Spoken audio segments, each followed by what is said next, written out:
Defeating familiar spirits in your life. How to life. defeat familiar spirits. What is a familiar spirit? We know that a familiar spirit is a spirit that operates in seances and palm reading and rituals. And it really, family is that word that we hear in familiar, family. And it's a spirit that is over cultures. So there are cultures that have familiar spirits. There are different cultures have different familiar spirits that have been attached to them. And then there are family bloodlines that have different, that familiar spirits are, they're assigned to your bloodline. So the familiar spirit assigned to you knew your great grandma, and it brings the same issues that they had into your life. Whether it's poverty or witchcraft or mental illness or whatever it is, that is the job of familiar spirits.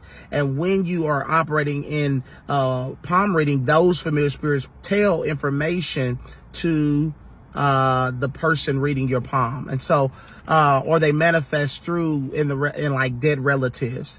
So we have to defeat these familiar spirits, because these familiar spirits are behind so much witchcraft, so much destruction in people's lives. So many people are losing their, our destinies are being destroyed, marriages, lives, because of these familiar spirits that follow you, that stay in family lines, that stay in bloodlines. How do you know if you're under influence of a familiar spirit? Look at your great grandpa, look at your father. If you see a pattern of behaviors, then you might be oppressed by a familiar spirit. You must repent, renounce, and break it by the power of the blood. As you break it by the power of the blood, you will begin to see freedom from these demonic cycles and patterns that are leaving many people in bondage. It's time to break free from the powers of familiar spirits.